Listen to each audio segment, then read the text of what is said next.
Há pouco mais de 2 anos, contando da data de publicação deste vídeo, foi o aniversário de 200 anos do primeiro avistamento da Antártida por marinheiros russos.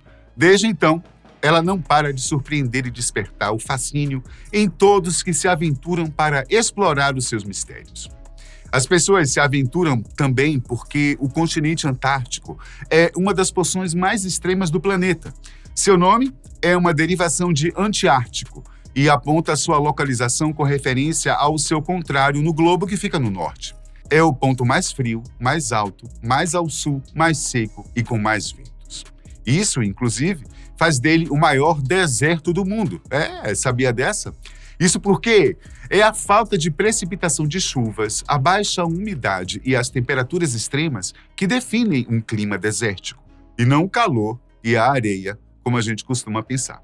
Exatamente por ter condições tão inóspitas que diversas pesquisas são feitas todos os anos, sempre produzindo comoção nos investigadores que se encantam com as descobertas improváveis. E foi exatamente o que aconteceu recentemente com a equipe de instituições da Nova Zelândia. O fato de haver rios subterrâneos sob as espessas camadas de gelo da Antártida já seria um fato bastante intrigante por si só.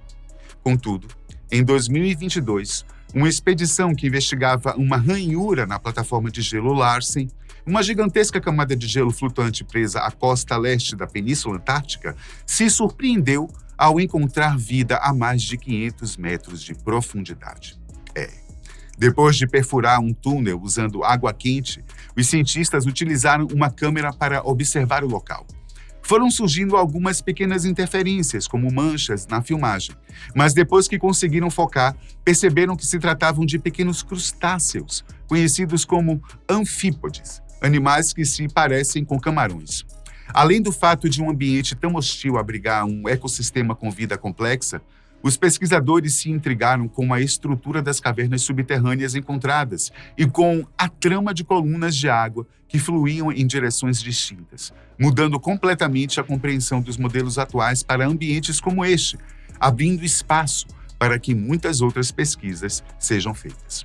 No entanto, é impossível falar sobre expedições na Antártida sem citar Richard Byrd, figura polêmica e controversa que foi pioneira na exploração sistemática da região. Ele se formou na Academia Naval dos Estados Unidos em 1912 e foi nomeado alferes da Marinha Americana, um posto correspondente ao de oficial subalterno que existe em alguns países. Ele aprendeu a voar na Estação Aérea Naval e serviu na Marinha durante a Primeira Guerra Mundial. E foi assim que ele iniciou sua carreira de explorador. Logo após o conflito, ele passou a desenvolver métodos e equipamentos para hidroaviões e passou a fazer voos mais longos, sendo o primeiro a fazer uma viagem transatlântica da corporação em 1919. Em 1924, ele iniciou sua carreira polar com pequenos sobrevoos que começaram pelo Ártico e pela Groenlândia.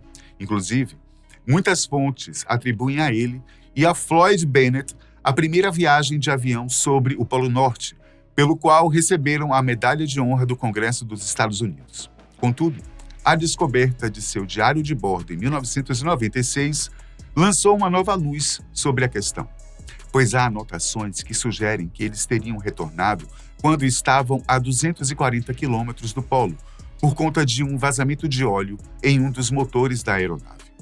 Financiado pela iniciativa privada, Byrd iniciou sua primeira expedição à Antártida em 1928. Uma base muito bem equipada, chamada Little America, foi construída para servir de apoio para os voos exploratórios que partiam e retornavam para ela. Um vasto território desconhecido foi descoberto e nomeado Mary Byrd Land, em homenagem à esposa do oficial. Em 1929, ele sobrevoou o Polo Sul com mais 3 companheiros e retornou à base sem acidentes, fato que lhe concedeu o título de contra-almirante. Entre 1933 a 35, Byrd fez uma segunda expedição com o objetivo de mapear e reivindicar terras ao redor do polo, além de ampliar suas observações científicas a territórios não explorados. Foi nesta viagem que ele descobriu o Monte Sidley, um vulcão que é o pico mais alto da Antártida. Foi também durante essa missão que Byrd passou 5 meses sozinho em uma cabana de estação meteorológica, enterrado sob uma plataforma de gelo durante o inverno que produz temperaturas de até menos 60 graus Celsius. Quando foi resgatado, estava bastante doente, sofrendo de hipotermia e envenenamento por monóxido de carbono, pois não era possível simplesmente abrir uma janela para circular o ar, não? Foi nesse período que ele foi mais assíduo na produção dos seus diários. Aqui nesse ponto, então, você começa a pensar, bom, agora chega, né? Não, gente, claro que não. Uma terceira expedição foi planejada, agora a pedido do presidente Franklin Roosevelt e financiada pelo governo dos Estados Unidos. A missão aproveitou boa parte da estrutura das bases construídas nas viagens anteriores e durou de 1939 a 41. Byrd descobriu a ilha Thurston, a terceira maior da Antártida, diminuindo e muito a extensão inexplorada da região. O contra-almirante serviu novamente ao seu governo na Segunda Guerra Mundial, contribuindo principalmente para instalações de bases operacionais estratégicas no Pacífico, que foram se tornando a sua especialidade. Com o fim do confronto, Byrd comandou mais uma expedição ao continente gelado pela 4ª vez. Esta foi a maior e a mais ambiciosa até então, e muito provavelmente instigada pela sede de conhecimento e desenvolvimento de estratégias que a Guerra Fria exigiu. Gente, foram cerca de 4.700 homens, 13 navios, sendo um porta-aviões e 25 aviões. Byrd sobrevoou novamente sobre o polo e, com as novas tecnologias disponíveis, foi possível mapear e fotografar cerca de 1.390.000 km² de territórios da costa e do interior do continente que não poderiam ser acessados até então pelas limitações técnicas e de recursos. Após acumular experiência por tantos anos, Richard Byrd foi nomeado encarregado oficial dos programas de exploração da Antártida dos Estados Unidos e contribuiu com inúmeras descobertas e avanços científicos que foram feitos na região. Ele fez seu último voo exploratório sobre o Polo Sul em 1956, um ano antes da sua morte. Porém, mesmo com todas as contribuições feitas para o governo americano e o avanço científico, Byrd só ficou mundialmente conhecido de verdade em meados da década de 1990, quando um de seus supostos diários perdidos teria sido encontrado e publicado pelo ex-militar e ex-agente do Serviço Secreto Americano, a CIA, Virgil Armstrong. O policial reformado, que também é escritor, conferencista e estudioso esotérico, afirma ter encontrado informações valiosas que foram reprimidas pelo governo dos Estados Unidos devido às implicações que poderiam acarretar na humanidade. O principal conteúdo seriam evidências de uma civilização subterrânea não humana que viveria no interior do nosso planeta.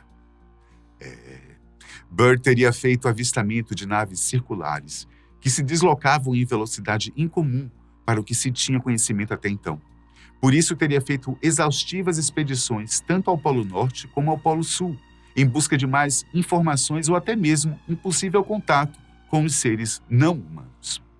Segundo a publicação de Armstrong, o contra-almirante obteve sucesso em sua missão, permanecendo por mais de um mês no território estrangeiro. O relato do ex-agente conta que esta sociedade seria munida de uma tecnologia muito superior à nossa, mas por motivos desconhecidos, não poderia manter contato aberto conosco, apenas observar nossos comportamentos e nossa evolução, evitando que destruíssemos a nós mesmos durante o processo. Exatamente por isso, Byrd teria levado uma bronca dos extraterrestres, ou melhor, intraterrestres, por conta do lançamento das bombas atômicas no Japão ao final da Segunda Guerra Mundial. E cá entre nós, essa seria uma bronca muito bem justificada, não é? Bom, extasiado, o contra-almirante teria anotado tudo em seu diário para publicar e alertar as autoridades e a humanidade como um todo, mas o documento teria sido perdido ou suprimido, até poder chegar às suas mãos para finalmente ser publicado. A despeito da feliz coincidência, algumas questões surgem a partir de revelações deste tipo.